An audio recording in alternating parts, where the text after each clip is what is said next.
Si tienen sus Biblias, por favor acompáñenme a Mateo capítulo 5, porque esta mañana vamos a cerrar este capítulo y esta sección del Sermón del Monte. Así que vamos a leer en un momento ahí a partir del versículo 43.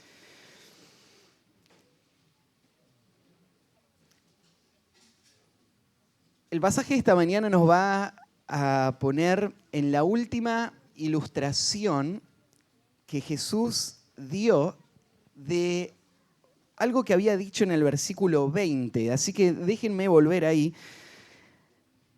En Mateo 5:20 dice así: porque os digo que si vuestra justicia no fuere mayor que la de los escribas y fariseos, no entraréis en el reino de los cielos.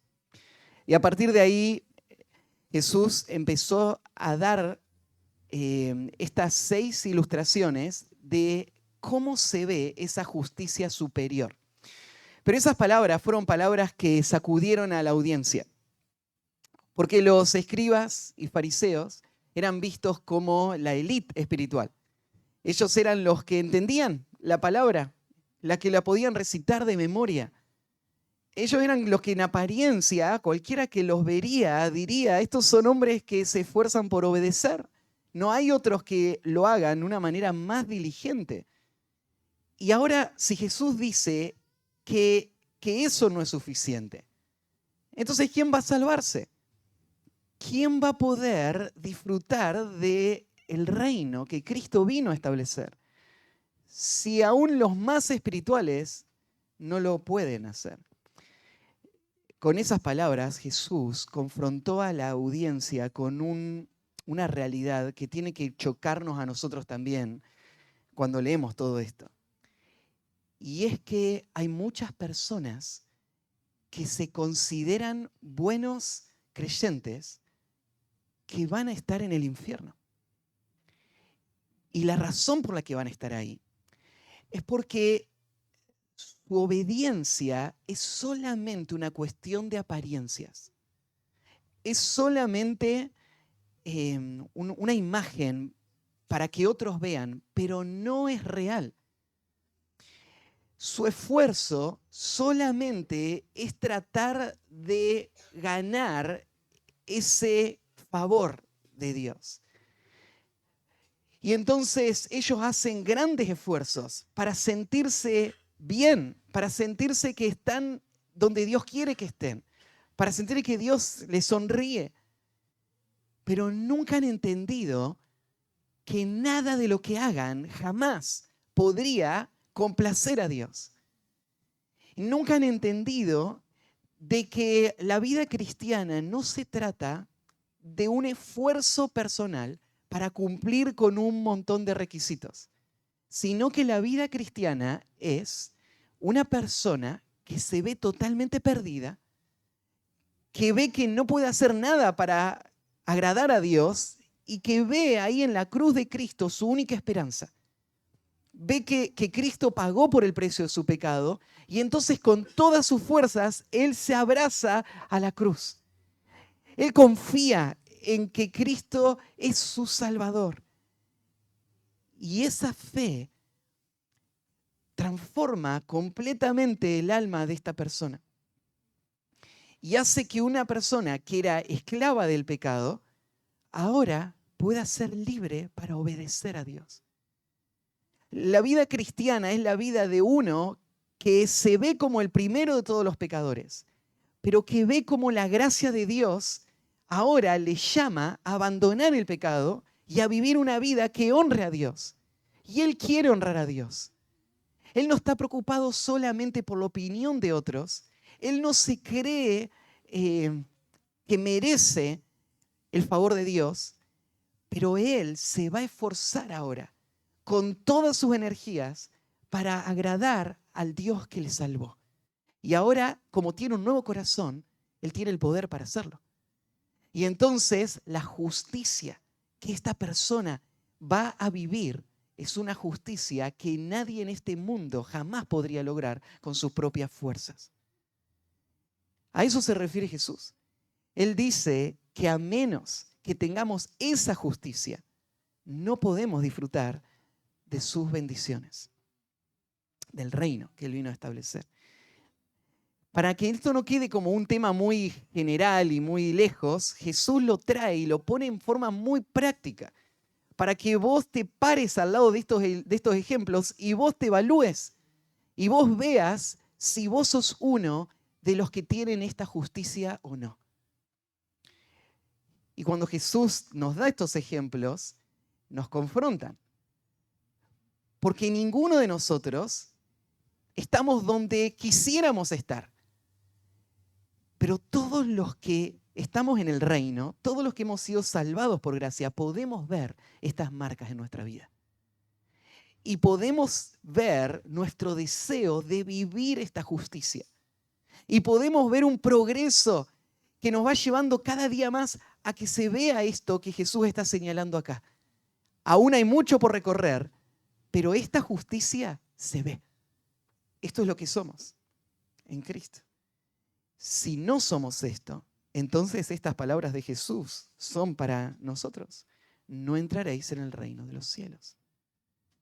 Sin importar hace cuánto estás en la iglesia, sin importar si sos miembro de la iglesia, sin importar cuánto sabés de la Escritura, sin importar qué posición tenés o qué otros piensan de vos, Jesús dice que si no están estas marcas, entonces vos no estás en su reino. Dentro de los ejemplos, hoy llegamos al último. El último ejemplo tiene que ver con el amor. Y como ven en muchas de sus Biblias, hay un solo título, el párrafo que estudiamos la última vez, y están como agrupados porque están relacionados. La última vez hablamos acerca de la venganza. Y veíamos que los que son parte del reino de Dios,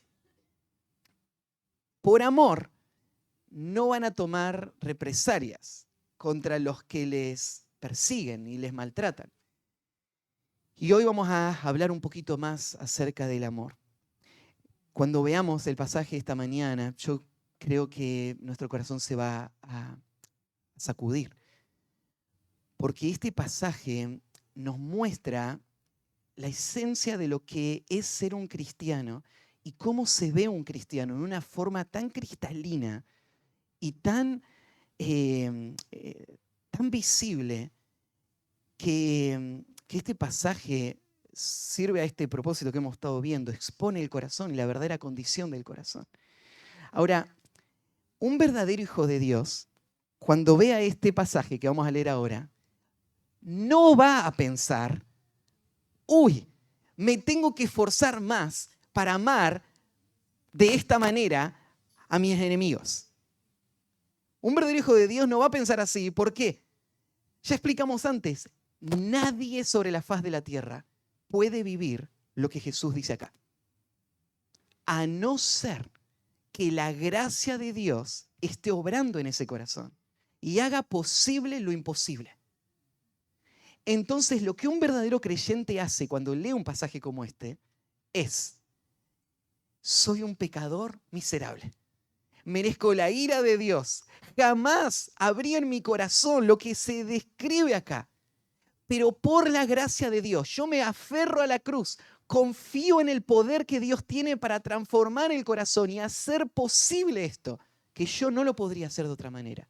Y como sé que Dios salva a los pecadores, y como sé que Dios puede hacer esto en mi vida, entonces por la fe voy a obedecerlo, aunque sé que es imposible. Esto es lo que un verdadero hijo de Dios hace frente a estos pasajes, porque este pasaje que vamos a leer es algo imposible para este mundo.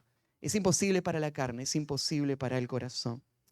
Acá Jesús entonces va a describir cómo se relaciona un hijo de Dios con otros. Y va a hablar de la extensión a donde llega el amor. El título del mensaje de esta mañana es Un amor fuera de lo normal. Un amor fuera de lo normal.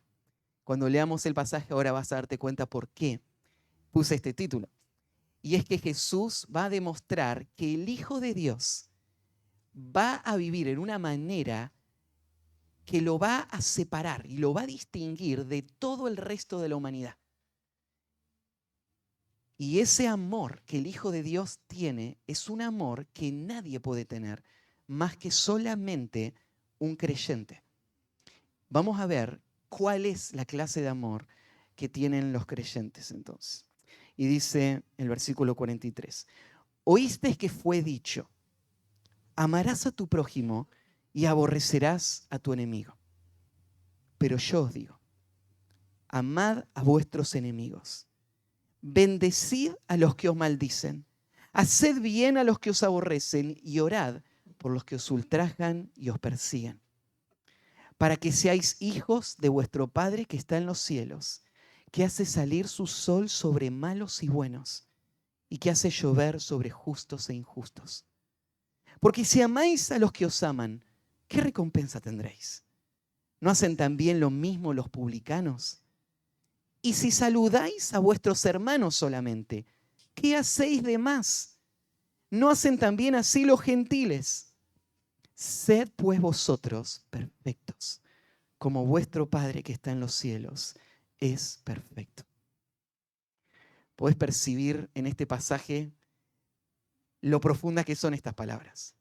Esto es uno de los pasajes en donde encontramos el corazón y la esencia de lo que significa vivir la vida cristiana en una forma sumamente clara. Es más, creo que aún de todo lo que Jesús enseñó, este pasaje se eleva como una gran cima, una gran montaña, en la altura de estos pensamientos de qué significa vivir como un verdadero hijo de Dios. Y este pasaje va a describir la clase de amor que marca a un verdadero hijo de Dios. Un amor fuera de lo normal. Vamos a ver 5 conceptos, si nos da el tiempo. Si se nos acaba el tiempo, lo voy a parar y lo vamos a terminar después. Pero arrancamos con el primer concepto. Y dice así, un amor fuera de lo normal, en primer lugar, en una sociedad que no entiende lo que es amar. Un amor fuera de lo normal en una sociedad que no entiende lo que es amar. Como en todos los demás ejemplos, Jesús va a arrancar confrontando las ideas distorsionadas que la gente de esa época tenía sobre ese tema que él va a tratar. Y en este caso hace lo mismo. Arranca con estas palabras que viene repitiendo una y otra vez, oíste que fue dicho. Y acá Jesús está hablando de lo que la gente de ese tiempo pensaba por las enseñanzas que estaban recibiendo. Por siglos, la nación de Israel había sido instruida por expertos que agarraban el Antiguo Testamento y todos los sábados se los predicaban. Pero la predicación de estos expertos era una predicación defectuosa. Era una predicación que no llegaba a la esencia de lo que la ley estaba señalando. Y esta predicación lo único que había generado era una sociedad que se sentía segura con una justicia que era superficial. Y gente que se creía salva, moría, iba al infierno constantemente por maestros que le hablaban en una forma superficial de sus pecados. Y Jesús llega y confronta eso. Y le va a mostrar esto que ustedes escucharon y que piensan no es verdad.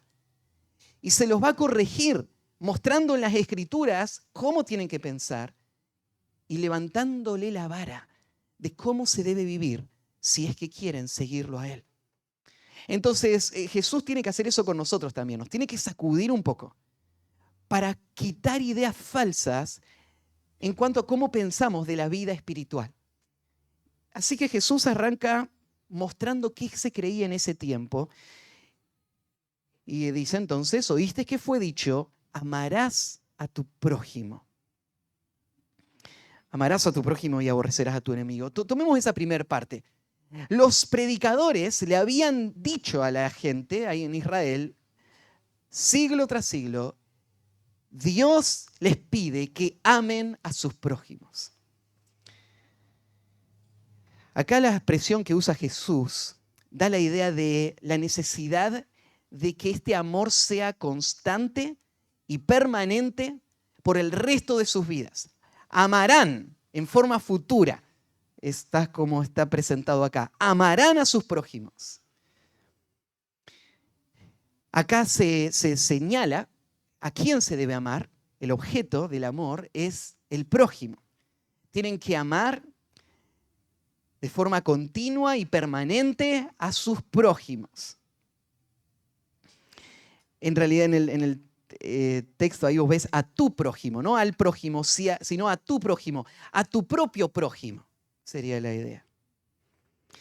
Esta enseñanza no les llamó la atención a la gente que escuchó. Estos hubiesen dicho, sí, esto aprendimos. Porque esto es muy claro en el Antiguo Testamento. Solo a modo así de repaso, Levítico 19:18 dice así: no te vengarás ni guardarás rencor a los hijos de tu pueblo, sino amarás a tu prójimo como a ti mismo, yo Jehová.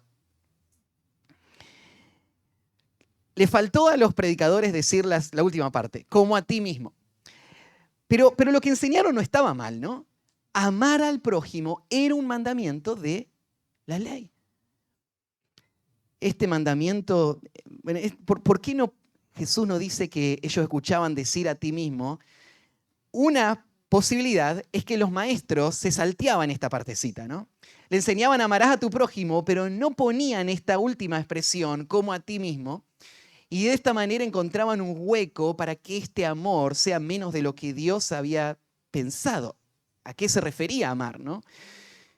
O tal vez Mateo simplemente está queriendo hacer un contraste muy claro entre amar al prójimo y aborrecer al enemigo. Y entonces suprime esa parte de como a ti mismo simplemente para poder marcar ese contraste. Pero esto es algo muy conocido para la nación de Israel. Es más, ¿se acuerdan que Jesús en un momento le preguntaron cuál es el principal mandamiento? Y él dijo es amar a Dios con todo el corazón, mente, alma y fuerzas. Y el segundo es semejante, es amar al prójimo como a ti mismo. Jesús resumió toda la ley con estos dos mandamientos. Amar al prójimo como a ti mismo está en el corazón de lo que es la ley. Así que no se está diciendo nada nuevo. Pablo también, ahí en Romanos 13, 9 y 10, él dice que toda la ley se resume en amar al prójimo, porque si uno ama, no va a codiciar, no va a matar, no va a robar. O sea, todo lo que no se puede hacer, no hace falta decirlo si uno ama. Si esto está, todos los demás mandamientos ya están cumplidos. Entonces, amar al prójimo está en el corazón de todo esto. Ahora, en el ministerio de Jesús, una vez alguien se acercó y cuando Jesús le dio esta respuesta, amar al prójimo como a ti mismo es la esencia de la ley. ¿Se acuerdan este maestro que le respondió, ¿y quién es mi prójimo? Esta es una pregunta muy importante, ¿no? Porque si Dios te llama a amar al prójimo, la palabra prójimo ahí entonces me está diciendo quién es el objeto de este amor. Así que la pregunta ¿quién es mi prójimo? Implica que no es a todos. A quien debo amar es al que puedo llamar prójimo, ¿no? Entonces la pregunta es, ¿quién entra dentro de esa categoría? Bíblicamente, ¿quién es la persona que Dios espera que yo ame? Los judíos tenían varias respuestas para esto. Si vos agarrabas al judío más espiritual y le preguntabas, ¿quién es tu prójimo? Si acá dice amar al prójimo, ¿a quién se refiere acá? El judío más espiritual te hubiese dicho, tenemos que amar a todos los que son de la nación de Israel. Todos los que son de la nación de Israel, ellos son el prójimo. La palabra prójimo literalmente significa, tiene que ver con proximidad, con cercanía, son los que están cerca. Así que, bueno, el prójimo es todo el pueblo de Dios. Tenemos que amarnos mutuamente y claramente el Antiguo Testamento llama al pueblo a amarse y amar unos a otros en ese contexto. Entonces el judío pensaba de esta manera, hay que amarnos entre nosotros como pueblo. Después había algunos que dicen, bueno, pero igual toda la nación, toda, no sé. Porque no con todos tenemos la misma relación, ¿no? Entonces, amar al prójimo son las personas que están más cerca de quién soy yo. Amar al prójimo significa amar a aquellas personas dentro de la nación de Israel con las que compartimos, con las que pensamos igual, con las que sentimos lo mismo y con ellas sí voy a entregarme por completo, voy a amarles. Muchos pensaban de esta manera. Otros, los más extremos, los líderes religiosos, cuando pensaban en el prójimo, ellos pensaban, el prójimo es toda persona que obedece la ley y vive de acuerdo a los principios de Dios. A ellos los tenemos que amar. Entonces, no a toda la nación de Israel, no a todos los que nos llevamos bien, sino solamente a los que son celosos por la palabra de Dios. Ellos son nuestro prójimo. Pero sea como sea, bueno, Israel había creado una idea muy elitista de lo que era ser un judío, ¿no? Ellos hablaban de todos los gentiles con términos como perros. A los gentiles le decían perros. Son los pecadores. Había un desprecio a todos los que no sean de la nación de Israel. Este era el sentir general. Ahora, sea como sea que vos definieras prójimo en aquel tiempo, todas estas definiciones tenían algo en común. Eran limitadas. Prójimo era un grupo de personas. No era toda persona, en cualquier circunstancia, era un grupo de personas, cierto grupo de personas. Entonces, eso dio lugar a la segunda expresión. Oíste que fue dicho, amarás a tu prójimo y aborrecerás a tu enemigo. Ahora, no hay ni un solo versículo en todo el Antiguo Testamento que diga que hay que aborrecer al enemigo. Ni uno solo. ¿De dónde salió esto de aborrecer al enemigo? Bueno, para estos maestros era algo lógico. O sea, si Dios me dice que tengo que amar a mi prójimo, por ende significa el que no es mi prójimo, no lo amo. La palabra aborrecer acá puede tener esta connotación, no es el sentido de, solamente el sentido de odiar o querer matarlo, sino el sentido de no amarlo. Entonces, si amo a mi prójimo, no amo al que no es mi prójimo. Si la nación de Israel son mis prójimos, entonces los que no son de la nación de Israel, a ellos no los amo. Tengo que aborrecer. Aborrecer, ellos son en realidad un problema. Son enemigos de la nación de Israel. Ellos ponen en riesgo los intereses de la nación de Israel. Entonces se creó esta idea en el pueblo de Israel de que Dios avalaba o impulsaba que yo ame solamente a cierto grupo y a los demás los desprecie o aún los odie. Los quiera ver muertos. Y los judíos tenían sus propios versículos para probar esta doctrina. ¿Viste que cuando uno empieza a desviarse en una doctrina y a conectar cosas lógicas, de repente puede encontrar versículos para defender lo que está pensando? Bueno, los judíos tenían sus versículos. Por ejemplo, mirá este versículo, el Deuteronomio 23:6.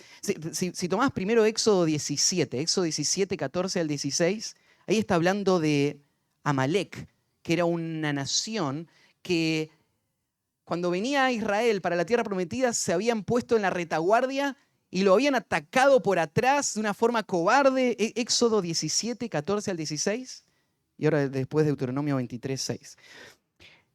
Entonces los amalecitas vinieron a atacar a Israel y a partir de ese día Dios dijo que ellos iban a ser enemigos de Israel para siempre. Y mirá lo que dice: por cuanto la mano de Amalek se levantó contra el trono de Jehová, Jehová tendrá guerra contra Amalek de generación en generación. O sea, claro que hay que aborrecer a tu enemigo. Amalek, por ejemplo. Mirá Deuteronomio 23:6. No procurarás la paz de ellos, ni su bien en todos sus días para siempre. Israel leía estos textos y decía, ¿ves? Dios dice que tenemos que amar al prójimo, pero al enemigo, ¿qué tenemos que hacerlo? ¿Tenemos que querer la paz de nuestro enemigo? ¿Tenemos que procurar el bien de nuestros enemigos? No, ni ahora ni nunca.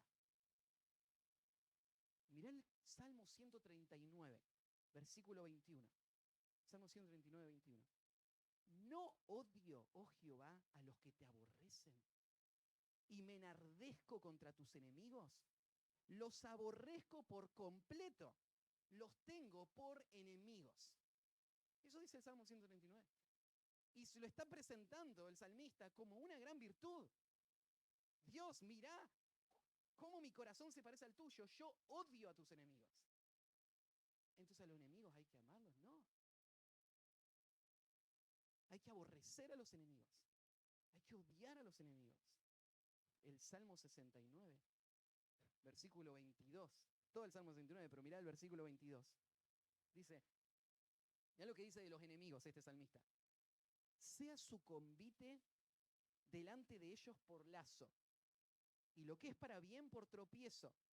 Sean oscurecidos sus ojos para que no vean, y haz temblar continuamente sus lomos. Derrama sobre ellos tu ira, y el furor de tu enojo los alcance. Sea su palacio asolado, en sus tiendas no haya morador, porque persiguieron al que tú heriste, y cuentan del dolor de los que tú llagaste. Pon maldad sobre su maldad, y no entren en tu justicia. Sean raídos del libro de los vivientes, y no sean escritos entre los justos. Entre los salmos, algunos recuerdan que hay una categoría de salmos que los llamamos los salmos imprecatorios. ¿Se acuerdan? Estos son los salmos en donde el salmista le está pidiendo a Dios que juzgue a sus enemigos, que los destruya por completo. Y vos decís, con razón, los líderes de Israel enseñaron, tenés que amar a tu prójimo y aborrecer a tu enemigo. ¿No están ahí los salmos imprecatorios?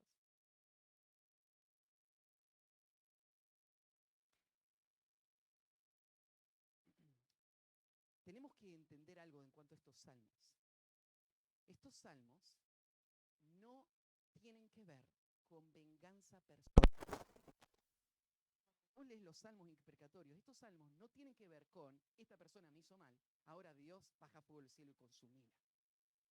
Estos salmos lo que reflejan es el celo de hombres que aman la santidad, que quieren que Dios cumpla sus planes redentivos en el mundo y saben que hay enemigos que buscan destruirlo. Y ellos confían en la justicia de Dios, que va a castigar a esos enemigos y que sus planes de salvación se van a cumplir. Entonces estos salmistas no están pidiendo venganza personal. Estos salmistas están pidiendo que la justicia de Dios se cumpla y que la salvación de Dios no sea estorbada por estos enemigos y que Dios muestre su victoria. Y este sentimiento es algo piadoso. Un sentimiento de venganza personal es algo impío, pero este sentimiento es algo piadoso.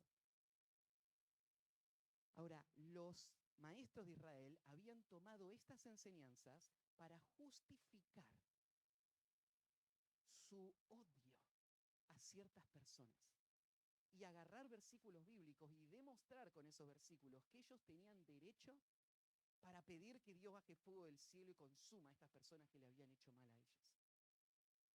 Que ellos tenían derecho, ¿no es cierto?, a no hacer nada por ellos, a dejarlos morir de hambre, sin servirlos en nada, porque son enemigos. Esto es lo que enseñaban los sábados en la sinagoga. Y esto es Jesús lo que dice, miren, esto es lo que ustedes han escuchado decir. Y digo, en nuestra sociedad, la gente valora el amor.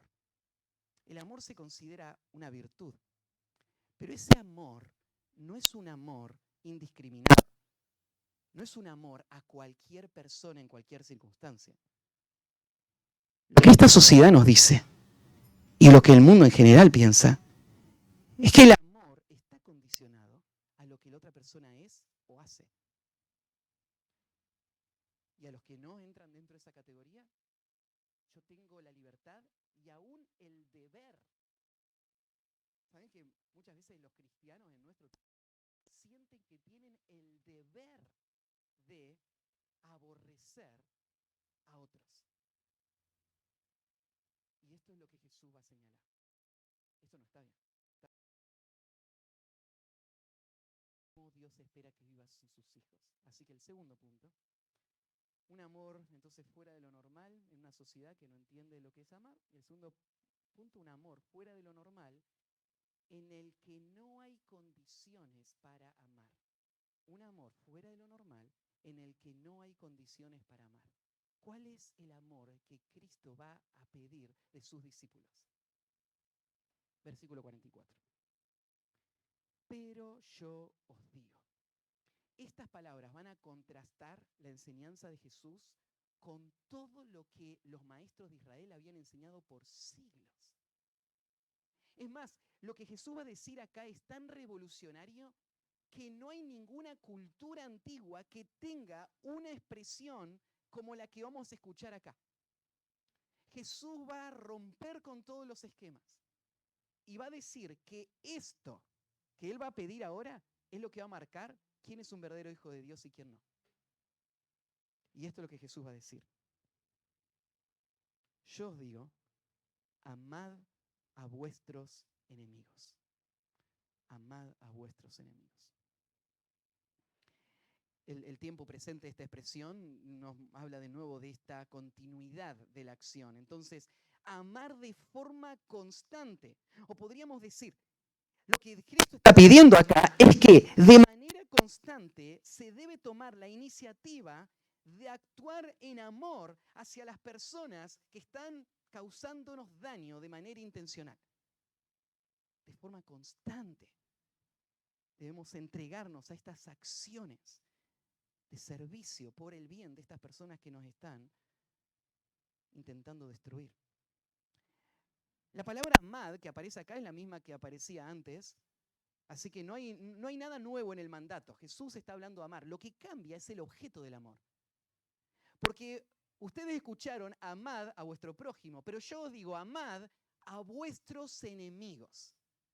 Y acá enemigos lo pone Jesús en forma plural, cambiando el singular de la explicación anterior y ahora lo pone en plural, abarcando a todos, en cualquier tiempo, en cualquier circunstancia, todos sus enemigos. A ellos son llamados a amar.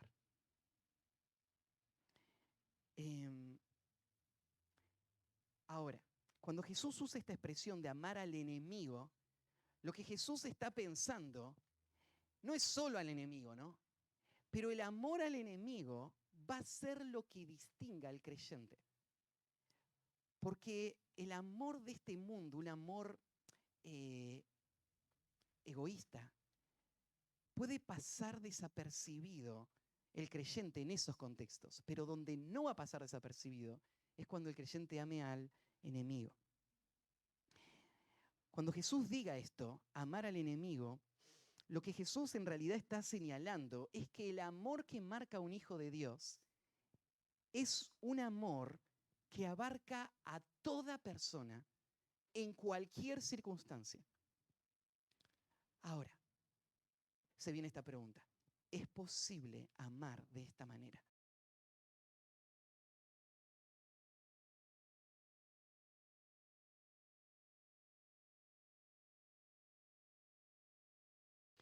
Esto que Jesús dice acá, de amar al enemigo, ni siquiera está en la ley. No hay un solo texto en la ley que diga que el pueblo de Dios tiene que amar al enemigo.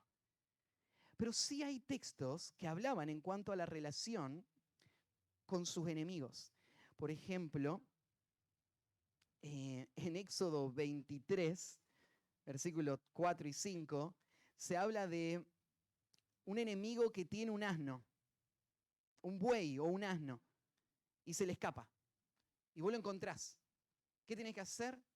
Llevárselo.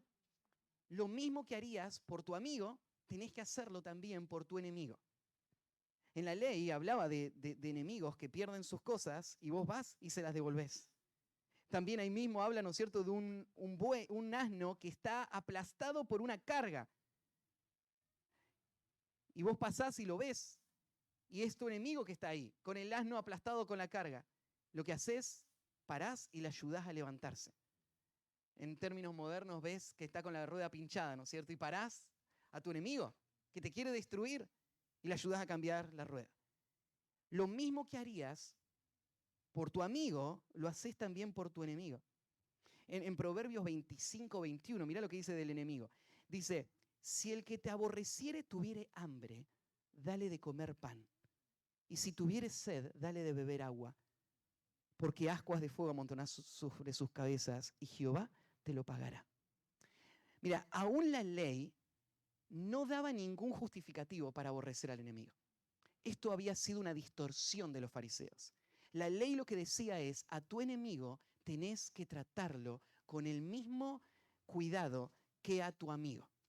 Hacer las mismas cosas. Pero acá Jesús va a usar otra expresión. Una expresión que lleva esto aún mucho más allá. La expresión es, no es solamente que a tu enemigo tenés que hacer algo para servirlo.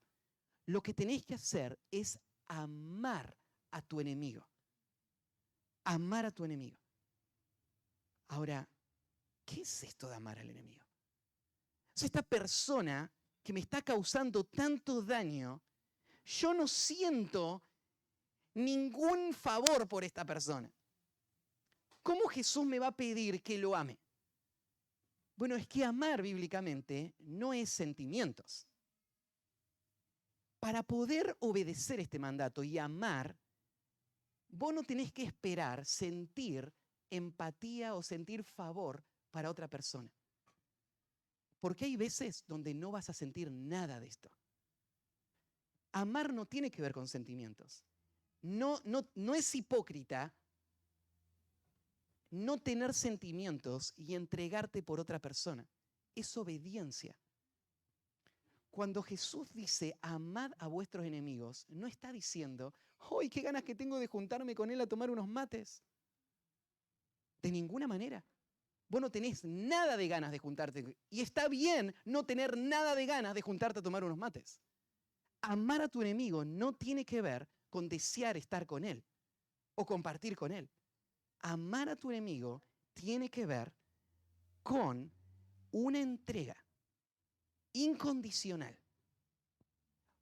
para servir a alguien, esperando el bien de esa persona, aunque eso implique mi sufrimiento. Amar a mi enemigo significa no una forma hipócrita o manipuladora hacer algo por el otro, sino una forma real y sincera, querer el bien de esa persona y hacer lo que sea necesario para favorecer a esa persona, aunque implique el mayor sacrificio para mí. Eso es lo que Jesús le está diciendo acá. Amen a sus enemigos.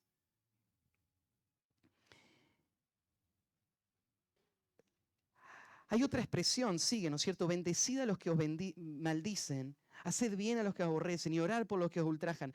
Toda esa frase que aparece ahí, no la voy a comentar con detalle porque toda esa frase creemos que no estuvo en el documento original que escribió Mateo. Lo sabemos porque cuando Casiodoro de Reina hizo la primera traducción, él tenía algunos manuscritos griegos que eran muy buenos, pero desde el año 1600 hasta hoy se han encontrado muchos manuscritos más. Y en esos otros manuscritos hay algunas variantes con los manuscritos que este hombre tenía en su poder cuando hizo esta traducción. Y los estudiosos, con lo que se llama la crítica textual, investigan esas variantes, llegan a la conclusión, mira, estos manuscritos que ahora se descubrieron son más antiguos que lo que antes teníamos. Y eso los hace más confiables. Y estos manuscritos no tienen estas palabras. Entonces, estas palabras que siguen no están en la mayoría de los mejores manuscritos. Probablemente no las escribió Mateo, a estas palabras, sino que se agregaron en algún momento. Pero aunque no están en ese documento, sí están en otros pasajes paralelos a este texto que estamos leyendo ahora. Entonces, todo lo que se dice ahí es verdad. Probablemente no lo escribió Mateo, pero es exactamente lo que Jesús pensaba. Entonces uno lo puede tomar como una referencia también. Hay un pasaje ahí en Lucas capítulo 6, que es el pasaje paralelo, donde aparecen estos conceptos también. Entonces, estos conceptos son verdad. Y estos conceptos lo que están marcando acá es cómo se ve ese amor de manera práctica. O sea, Jesús te está diciendo, mira, tenés que amar a tus enemigos. ¿Pero cómo? Bendecid a los que os maldicen, O sea, te están insultando y vos estás hablando palabras de bien. Haced bien a los que os aborrecen y orad por los que os ultrajan. Esta última expresión, esa sí está en el texto, en los textos más confiables. Orad por los que os persigan. No la palabra ultrajan, pero orad por los que os persigan. Esa probablemente fue la expresión que Mateo escribió. Entonces, lo que Mateo está haciendo es dándonos una forma práctica de medir nuestro amor. Y una forma práctica es esta. Yo estoy orando por los que me están persiguiendo. La palabra perseguir es esta idea de como una presa, ¿no es cierto? Que lo están corriendo para matarlo, para comérselo. Y orar por los que persiguen significa orar a favor de los que nos persiguen. Si yo creo que Dios es la fuente de todo bien, entonces voy a interceder para que Dios derrame del cielo sus mayores bendiciones y traiga el mayor bien imaginable a esta persona que me quiere ver muerto. Obviamente, si yo estoy orando por el bien de esta persona, significa que yo estoy dispuesto a hacer el bien para esta persona, porque yo quiero el bien de esta persona y lo voy a buscar con todas mis fuerzas. Y eso se va a ver reflejado en que yo estoy orando constantemente por esta persona.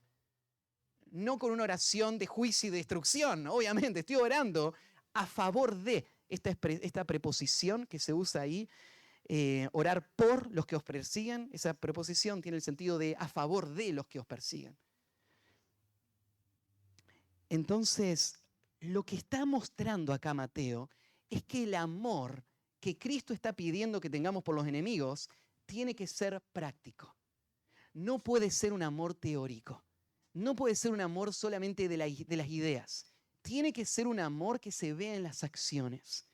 En el pasaje paralelo de Lucas, mira, les leo, en Lucas 6:27 dice así: pero a vosotros los que oís os digo, amad a vuestros enemigos, haced bien a los que os aborrecen, bendecid a los que os maldicen y orad por los que os calumnian.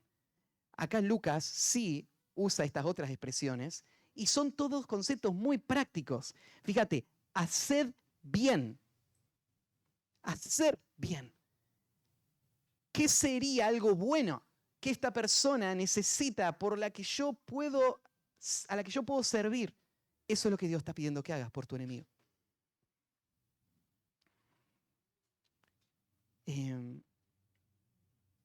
Ahora, esto que Jesús está pidiendo de amar a nuestros enemigos, de nuevo, es algo imposible humanamente. Porque naturalmente vos estás pensando en tus propios deseos y tus propios intereses. Mira, te digo, hay una sola forma en la que vos podés amar a tus enemigos.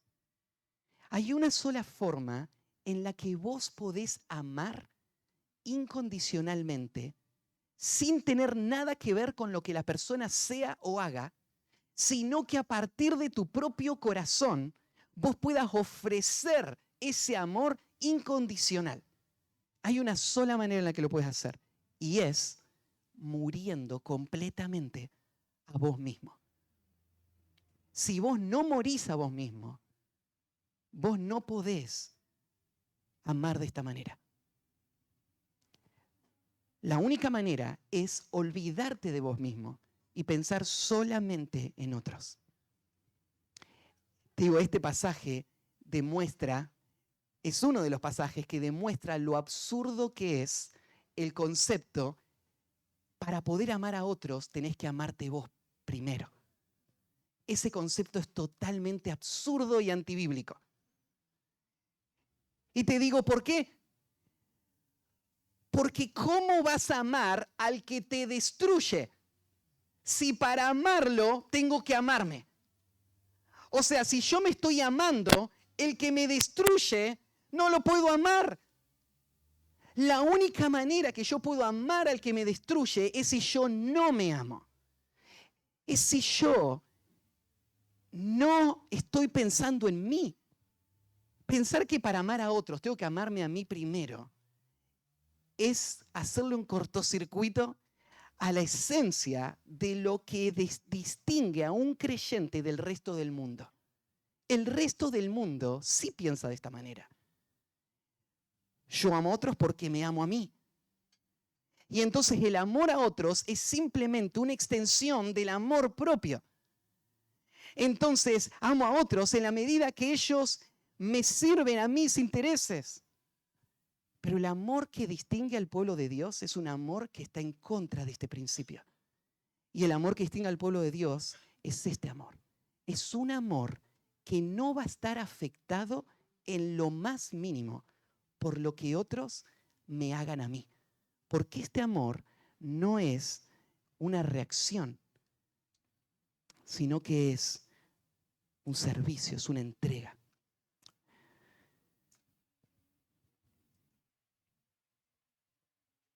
Un amor fuera de lo normal.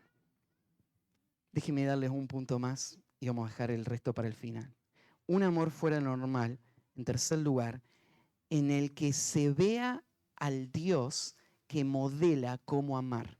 Un amor fuera de lo normal en el que se vea al Dios que modela cómo amar. Este amor fuera de lo normal que Jesús está pidiendo de sus discípulos, es el amor que va a reflejar la manera en la que Dios ama. Y lo va a decir Jesús en el versículo 45. Van a amar de esta manera a sus enemigos para que seáis hijos de vuestro Padre que está en los cielos, que hace salir su sol sobre malos y buenos y que hace llover sobre justos e injustos. Para que seáis hijos, no está diciendo Jesús que si vos querés ser un hijo de Dios, tenés que esforzarte para amar como Dios ama. Porque eso es lo opuesto a lo que Jesús está diciendo. Nadie puede amar como Dios ama, a menos que tenga el ADN de Dios, a menos que haya sido hecho un hijo de Dios. Y entonces, cuando fui hecho un hijo de Dios, el que yo ame tal como Dios ama es una evidencia de que yo realmente soy un hijo. Solamente los que aman como Dios ama pueden saber que son hijos de Dios. Eso es lo que está diciendo Jesús acá. Para que seamos hijos de Dios, para que seamos hijos de vuestro Padre que está en los cielos. Fíjate cómo lo expresa, ¿no? Para que sean hijos de vuestro Padre. ¿Cómo voy a ser hijo del que ya es mi Padre? ¿Cómo es esto? No. Jesús está diciendo, Él ya es tu Padre. Pero para que se vea que sos hijo de tu Padre, son las expresiones, ¿no es cierto?, que nosotros decimos. Este es hijo de Juanchi, ¿no es cierto?, decimos. ¿Por qué? ¿Qué queremos decir? No es que estamos poniendo será hijo o no será hijo. No, es que vos lo ves que hace lo mismo y la expresión significa tal cual, tal palo, tal astilla, decimos nosotros. Es hijo de Juanchi o es hijo de la persona. Jesús está diciendo esto, para que seamos hijos del Padre de los que está en los cielos, tenemos que amar como Él ama. Cuando amamos de esa manera, Él se refleja en nuestra vida.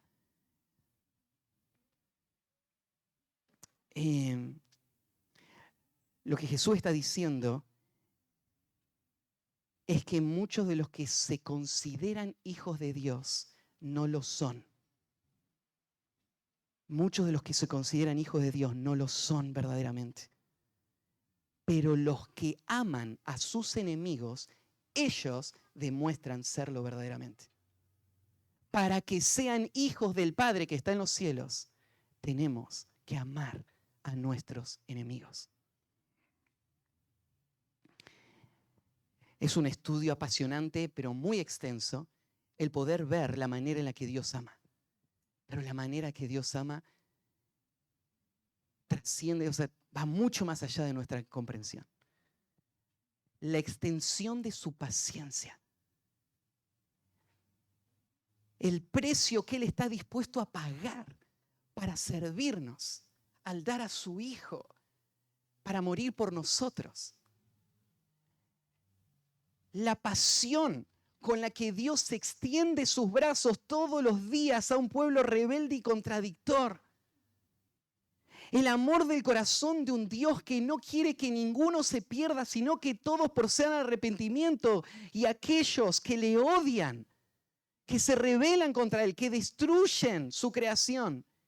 Él se extiende apasionadamente y envía a sus misioneros a que le lleven el mensaje de salvación a quienes estas personas asesinan. Y Dios es paciente. ¿Cuánto amor hay en Dios? Ese amor es el amor que Dios, que Cristo espera que haya en sus hijos. Es el mismo amor.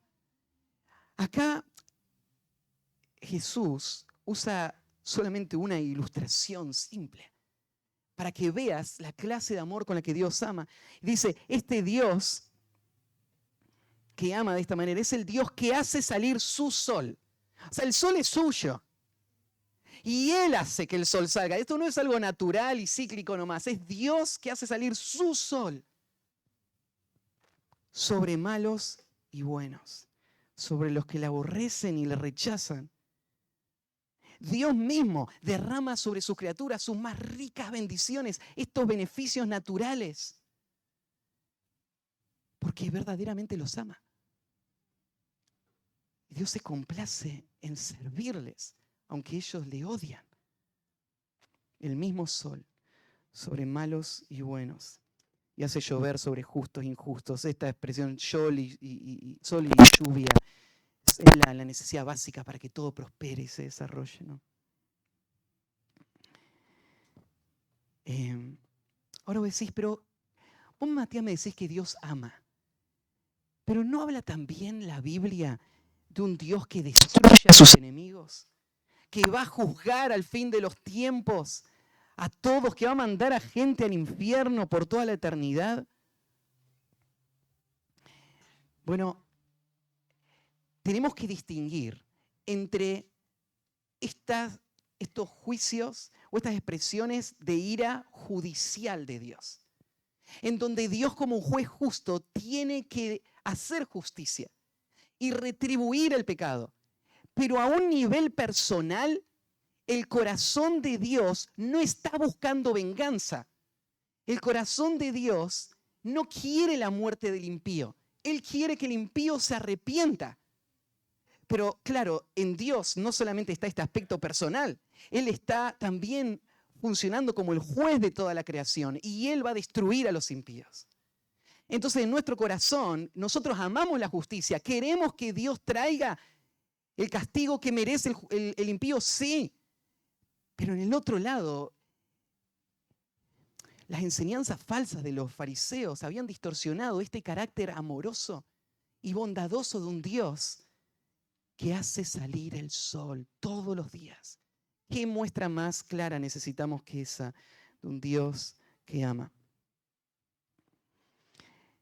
Esto que está mostrando acá es, mira, Dios hace salir el sol sobre justos e injustos. A Dios no le importa si es justo o injusto. Porque su bondad no está condicionada por la condición moral de la otra persona, por sus acciones, ni por nada, porque surge de su carácter.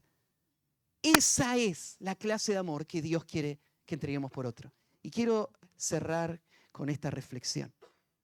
¿Podrías examinar tu corazón un instante y pensar cuánto las demás personas condicionan la manera en la que vos amás? ¿Cuánto condicionan? Porque si ellas condicionan la manera en la que vos amás, esto no es el amor del Padre que está en los cielos. Y quiero decir esto, otra cosa. Si vos examinás tu vida, podés detectar en tu vida algún parecido con el amor del Padre Celestial o no. Aún en niños, uno mira y dice, uy, se parece, es igual. Y otro, bueno, no se parece tanto, pero hay algo, es hijo del Padre, sin duda, ¿no? A veces entre los creyentes podríamos pensar así. Claro, la madurez te va llevando a parecerte más y más y más, pero todo creyente se parece algo al Padre Celestial. Si vos no ves esta clase de amor, si vos no podés detectar en tu corazón un amor que no depende de otros, ni de las circunstancias. Jesús dijo, si vuestra justicia no fuese más de los fariseos, no van a entrar en el reino. Solo los que tienen el ADN del Padre. Solo amando a nuestros enemigos demostramos que somos hijos del Padre de los cielos. La semana que viene vamos a tener un culto especial de Navidad. La otra, vamos a cerrar el estudio del amor. Pero tenemos algunas cosas para pensar, ¿no? Y que el Señor use su verdad para seguir afirmando nuestras vidas. Oramos, terminamos. Padre, solo podemos alabarte y adorarte a ti porque tú eres un Dios poderoso, capaz de rescatar del fondo del barro a un alma que está perdida, esclava de su pecado, cambiar su corazón y poner tu amor en esa alma. Y Señor, si este amor está, no hay ningún mérito, pero hay una gran responsabilidad como hijos de Dios, es vivir de acuerdo a este amor. Si este amor no está, Señor, obra en salvación, ten misericordia, abre los ojos para que pueda haber una conversión real y no solamente una imagen hipócrita de justicia, sino una vida transformada por tu poder. Te encomiendo esto a ti, en el nombre de Cristo Jesús. Amén.